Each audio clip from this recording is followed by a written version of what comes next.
This never gets easy. I always go back to the beginning of my role as mayor in Harlem Hospital, where Officer Mora and Rivera were assassinated. I remember watching their family members enter the hospital and a loud yell of, "No, God, please tell me it's not true."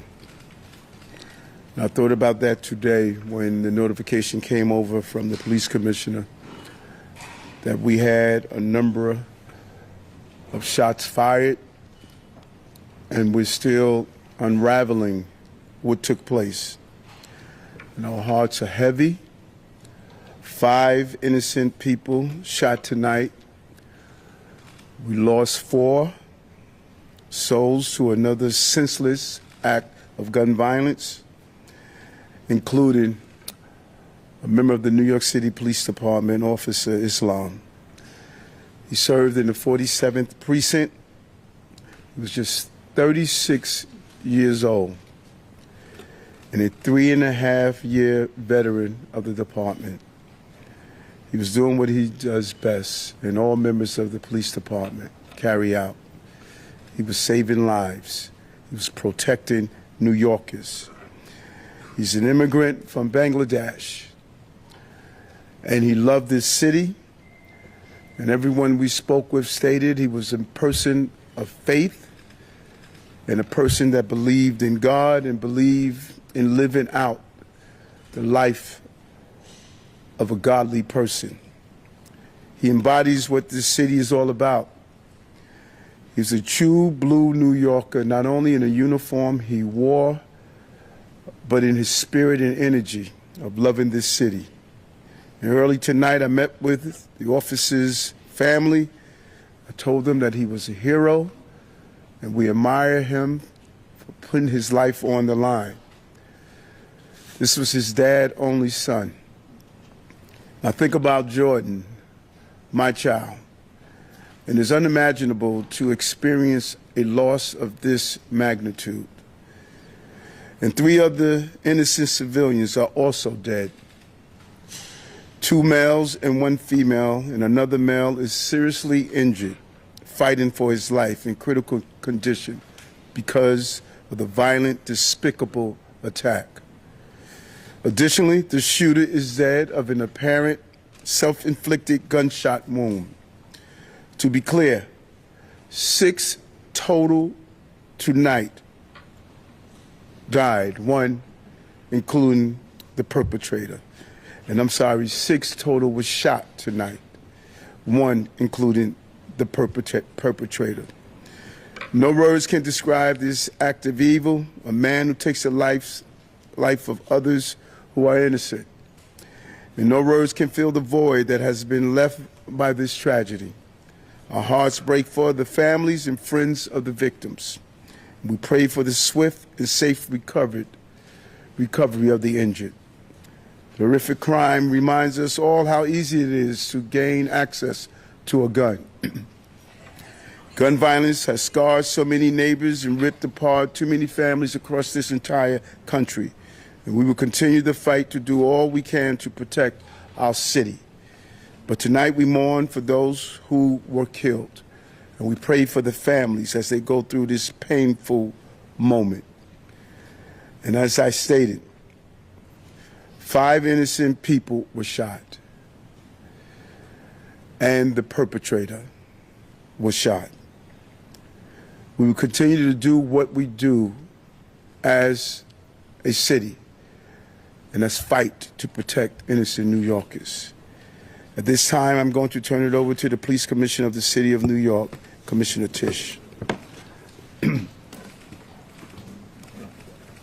Thank you, sir.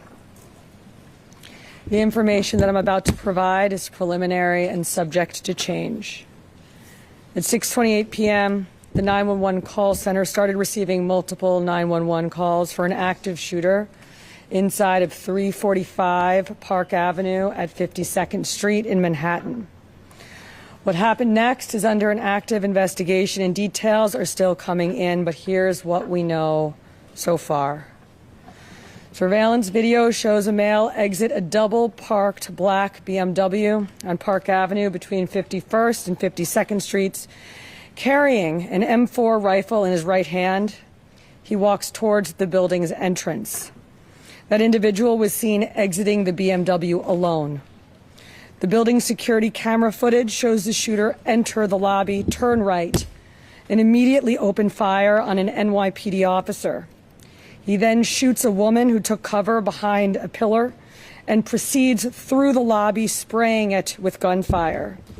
He makes his way to the elevator bank, where he shoots a security guard who was taking cover behind the security desk. One additional male is shot in the lobby, per his own statement from the hospital. The shooter then calls the elevator, which opens in the lobby. A female exits that elevator, and he allows her to walk past him unharmed. He goes up to the 33rd floor, which is route and management, and begins to walk the floor, firing rounds as he traveled. One person was struck and killed on that floor. He then proceeds down a hallway and shoots himself in the chest. In total, we have 5 victims shot, our officer and 4 other innocent civilians, plus the shooter. The shooter is believed to be Shane Tamura, a 27-year-old male with a Las Vegas address. The vehicle he exited is registered in Nevada to Mr. Tamura. Inside of that vehicle, officers found a rifle case with rounds, a loaded revolver, ammunition, and magazines, a backpack, and medication prescribed to Mr. Tamura. The vehicle was searched by our bomb squad and found to be clear of any explosives. The initial investigation shows that Mr. Tamura's vehicle traveled cross-country through Colorado on July 26th, then Nebraska and Iowa on July 27th, and then in Columbia, New Jersey, as recently as 4:24 p.m. today. The vehicle entered New York City shortly thereafter. According to our law enforcement partners in Las Vegas, Mr. Tamura has a documented mental health history. His motives are still under investigation, and we are working to understand why he targeted this particular location. 345 Park Avenue is a commercial office building whose tenants include the NFL, Root and Management, KPMG, and Blackstone. At this time, 4 of the 5 victims are deceased, including our NYPD cop. Our officer was transported here to New York Presbyterian along with 1 male civilian, the lone shooting survivor, who is in critical but stable condition at this time. 2 other civilians, 1 male and 1 female, both deceased, were brought to Bellevue. The 4th civilian is a female who was found dead on the 33rd floor of the location. Additionally, there are 4 other victims being treated for minor injuries sustained in their attempts to flee the scene. Victims' names are being withheld at this time, pending family notification. Officers from our Special Operations Division are currently conducting a secondary sweep of the entire building. I want to be very clear. We believe this to be a lone shooter, and there is no longer an active threat to the public. But today, 4 innocent victims are dead. Among them is NYPD police officer Didarul Islam, 36 years old, 4 years on the job. Officer Islam was married with 2 young boys, and his wife is pregnant with their 3rd child. He's assigned to the 4-7 precinct in the Bronx. He was doing the job that we asked him to do. He put himself in harm's way. He made the ultimate sacrifice, shot in cold blood, wearing a uniform that stood for the promise that he made to this city. He died as he lived, a hero. I want to extend my profound sympathies to all of the victims and their families, and to the brave NYPD cops who today lost a brother. There are still many questions that we have to answer, and we will answer them. But for now, our city is in mourning for the innocent lives lost. May their memories be a blessing. Pat. Sorry. Oops, sorry. Patrick Hendry, President of the PBA. This is a a devastating night for our city, for our police department. Pure evil came to the heart of our city and struck innocent people. And one of our police officers who were protecting those people. We lost 4 people tonight in our hero brother who gave his life for this city. He was a hardworking police officer who was proud, we know, from hearing from his family, to put on that uniform and shield of a New York City police officer every day and went out and did his job. And he went out every single day to provide for his family, whether it was overtime or whatever he had to do to provide for this family. That's what he did on a daily basis. And his family is devastated. A wife losing a husband who provided for that family. A father who's not going to see his son again. And our hearts of every New York City police officer right now is hurting. We're hurting for our brother police officer who we lost. We're hurting for that family. We're hurting for all the victims and hurting for all the families of the victims. And we're all asking, why?